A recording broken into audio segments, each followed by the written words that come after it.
ರಾಜ್ಯಗಳಿಂದ ಪ್ರಯಾಗ್ರಾಜ್ಗೆ ಬಂದು ಇಳಿಯುವವರೆಗೆ ಮಾತ್ರ ಅವಕಾಶ ನೀಡಲಾಗಿದೆ.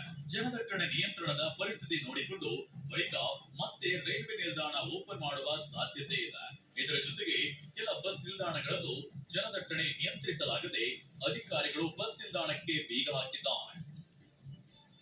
ಮತ್ತೊಂದೆಡೆ ವಾರಣಾಸಿ ರೈಲ್ವೆ ನಿಲ್ದಾಣದಲ್ಲಿ ಭಕ್ತರು ನಿಲ್ಲಲು ಕೂಡ ರೈಲುಗಳಲ್ಲಿ ಜಾಗವಿಲ್ಲದೆ ಏಕಾಏಕಿ ಲೋಕೋ ಪೈಲಟ್ ವಿಭಾಗಕ್ಕೆ ಪ್ರಯಾಣಿಕರು ನುಗ್ಗಿದ್ದಾರೆ. ಪ್ರಯಾಗ್ರಾಜ್ನಲ್ಲಿ ಕಟ್ಟರಿಯದ ಟ್ರಾಫಿಕ್ ಉಂಟಾಗಿದ್ದರಿಂದ ಲಕ್ಷಾಂತರ ಜನ ಅನ್ನ ನೀರಿಲ್ಲದೆ ಪರದಾಡ್ತಿದ್ದಾರೆ. ಪ್ರಯಾಗ್ರಾಜ್ನಲ್ಲಿ ಚಿಂತಾಜನಕ ಸ್ಥಿತಿ ಏರ್ಪಟ್ಟಿದೆ. ಹೀಗಂತ ಸಮಾಜವಾದಿ ಪಕ್ಷದ ಮುಖ್ಯಸ್ಥ ಅಖಿಲೇಶ್ ಯಾದವ್ ಕಳವಳ ವ್ಯಕ್ತಪಡಿಸಿದ್ದಾರೆ. ಮಹಾ ಕುಂಭದಲ್ಲಿನ ಅವ್ಯವಸ್ಥೆಯನ್ನ ನೋಡಿ ಇವರದ್ದು ಸುಳ್ಳು ಪ್ರಚಾರಗಳು ಅಂತ ಸಿಎಂ ಯೋಗಿ ಆದಿತ್ಯನಾಥ್ ವಿರುದ್ಧ ಆಕ್ರೋಶ ಹೊರಹಾಕಿದ್ದಾರೆ.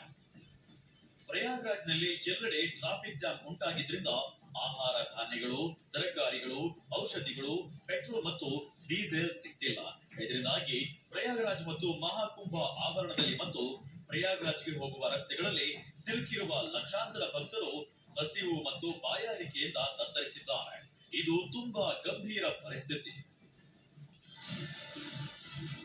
ಭಾರತದ 1/3 ಜನ ಅಂದ್ರೆ ಬರೋಬ್ಬರಿ ಸುಮಾರು 45 ಕೋಟಿಯಷ್ಟು ಜನ ಉತ್ತರ ಪ್ರದೇಶದ ಪ್ರಯಾಗ್ರಾಜ್ನ ಮಹಾ ಕುಂಭಮೇಳದಲ್ಲಿ ಪುಣ್ಯ ಸ್ನಾನ ಮಾಡಿದ್ದಾರೆ ಎನ್ನಲಾಗಿದೆ. ಇನ್ನು ಇದೇ ಫೆಬ್ರವರಿ 26ರಂದು ಮಹಾ ಕುಂಭಮೇಳ ಕೊನೆಯಾಗಲಿದ್ದು ಆ ವೇಳೆಗೆ ಬರೋಬ್ಬರಿ 50 ಕೋಟಿ ಜನರಿಂದ ಪುಣ್ಯ ಸ್ನಾನ ನಡೆಯುವ ನಿರೀಕ್ಷೆ ಇದೆ. ಜನವರಿ 13 ಪೌಷ ಪೂರ್ಣಿಮೆಯಂದು 1.7 ಕೋಟಿ ಭಕ್ತರಿಂದ ಪುಣ್ಯ ಸ್ನಾನ ಮಾಡಲಾಗಿದೆ. ಜನವರಿ 14 ಮಕರ ಸಂಕ್ರಾಂತಿಯಂದು 3.5 ಕೋಟಿ ಭಕ್ತರು, ಜನವರಿ 26ರಂದು 1.74 ಕೋಟಿ, 27ರಂದು 1.55 ಕೋಟಿ ಭಕ್ತರು, ಜನವರಿ 28ರಂದು 4.99 ಕೋಟಿ ಭಕ್ತರಿಂದ ಪುಣ್ಯ ಸ್ನಾನ ಮಾಡಲಾಗಿದೆ. ಇನ್ನು ಜನವರಿ 29ರ ಮೌನಿ ಅಮಾವಾಸ್ಯೆಯಂದು ಒಂದೇ ದಿನ ಬರೋಬ್ಬರಿ 7.64 ಕೋಟಿ ಭಕ್ತರು ಪುಣ್ಯ ಸ್ನಾನವನ್ನ ಮಾಡಿದ್ದಾರೆ.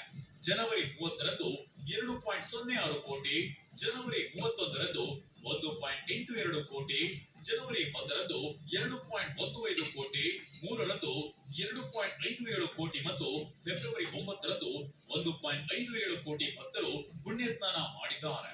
ಇನ್ನು ಸೋಮವಾರ ಕುಂಭಮೇಳದ ತ್ರಿವೇಣಿ ಸಂಗಮದಲ್ಲಿ ರಾಷ್ಟ್ರಪತಿ ದ್ರೌಪದಿ ಮುರ್ಮು ಪುಣ್ಯ ಸ್ನಾನ ಮಾಡಿದ್ದು ಗಂಗಾ ಮಾತೆಗೆ ಪೂಜೆ ಸಲ್ಲಿಸಿದರು.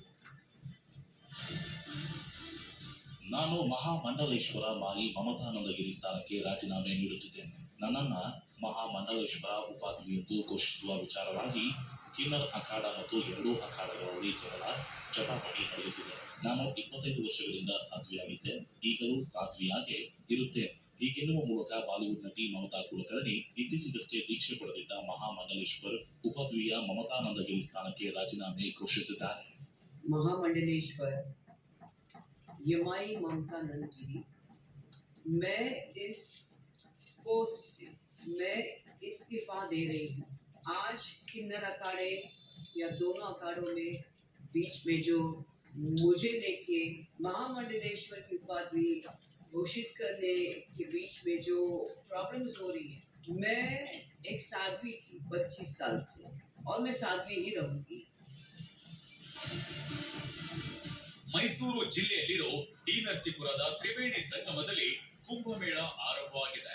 ಸೋಮವಾರದಿಂದ 3 ದಿನಗಳ ಕಾಲ ನಡೆಯಲಿರುವ ಈ 13ನೇ ಕುಂಭಮೇಳ ಉತ್ಸವಕ್ಕೆ ಧ್ವಜಾರೋಹಣ ಮಾಡುವ ಮೂಲಕ ಧಾರ್ಮಿಕ ಮುಖಂಡರು ವಿದ್ಯುಕ್ತ ಚಾಲನೆ ನೀಡಿದರು. ತ್ರಿವೇಣಿ ಸಂಗಮದ ನದಿ ಮಧ್ಯಭಾಗ